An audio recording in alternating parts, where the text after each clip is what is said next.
राम राम भाइयों, समविभव पृष्ठ क्या होता है, इक्वल पोटेंशियल सरफेस क्या होता है समझते हैं। तो इस फिगर को आप समझिए, आप समझ जाएंगे। तो हम लोग एक पृष्ठ बना रहे हैं, यानी कि एक पृष्ठ बना रहे हैं जो समान विभव वाला हो, यानी कि क्या है, सम मतलब समान और विभव मतलब पता है विभव, और पृष्ठ मतलब सतह, यानी कि एक सतह हम लोग बनाए हैं जो समान, जिस पर हमारा समान विभव है। यानी कि यहाँ पर हमारा यदि इस बिंदु पर हमारा 5 वोल्ट का विभव है, तो यहाँ पर दूसरे बिंदु पर हमारा 5 वोल्ट का विभव यदि रहेगा, तीसरे पर भी हमारा 5, चौथे पर भी 5, पांचवें पर भी हमारा 5 वोल्ट का और विभव रहता है। यानी कि यहाँ पर अगर 10 है तो 100 पर 10 होगा, तो हमारा समविभव पृष्ठ हो जाएगा। इसका परिभाषा भी देख लेते हैं और इसका गुण भी देख लेते हैं और विशेषता भी देख लेते हैं। विद्युत क्षेत्र के किसी पृष्ठ के प्रत्येक बिंदु पर विभव समान होता है, यानी कि इसके ये क्या है, जो हमारा ये समविभव पृष्ठ है, ये हमारा एक विद्युत क्षेत्र में रखा हुआ है। ठीक, एक विद्युत क्षेत्र में रखा हुआ है, आप समझिए।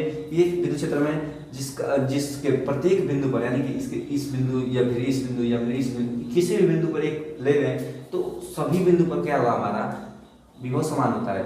और दूसरा और क्या है कि विभवांतर शून्य होता है, यानी कि इस पर जो विभवांतर है वो शून्य होता है, यानी कि जीरो होता है। v बराबर हमारा जीरो होता है। क्यों जीरो होता है? क्योंकि आपको पता है कि v बराबर क्या होता है, तो v बराबर होता है va माइनस vb, पता है ना। तो va का मान यदि हमारा 5 है और vb का मान हमारा 5 ही है, यानी कि 5 माइनस 5 करेंगे तो हमारा v बराबर कितना निकलेगा, जीरो आएगा, क्योंकि 5 में से 5 घटाएंगे तो जीरो होगा। तो इसलिए हमारा यहाँ पर विभवांतर हमारा जीरो होता है। तो जब विभवांतर जीरो होगा तो यहाँ पर कार्य भी हमारा जीरो होगा, यानी कि w बराबर ही हमारा जीरो होगा। क्यों होगा? क्योंकि हमको पता है कि यहाँ से विस्थापित होकर पूरा घूमकर यहाँ पर आया, क्योंकि ये गोलाकार है, तो घूमकर फिर से ये जो यहाँ पर हम मान लीजिए Q0 है, ठीक, तो ये इसको घूमकर फिर से यहीं पर आया है। तो जब यहीं पर आया तो यानी कि इसका विस्थापन जीरो हुआ है, तो जब विस्थापन जीरो हुआ तो कार्य भी जीरो ही होगा। तो यानी कि w बराबर भी हमारा जीरो ही होगा, तो w बराबर यहाँ पर जीरो हो जाएगा।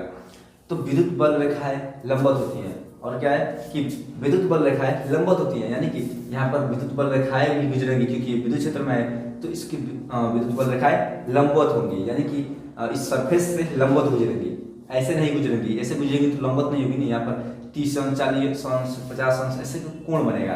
और यदि 90 अंश का कोण बनता है तभी हमारा क्या होगा कि वो लंबवत होगी।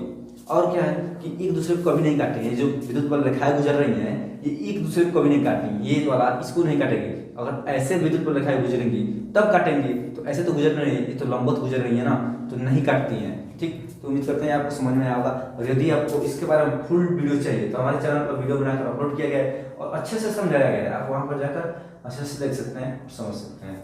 आप अमर स्टडी और समविभव पृष्ठ सर्च करेंगे तो हमारा वो वीडियो आ जाएगा।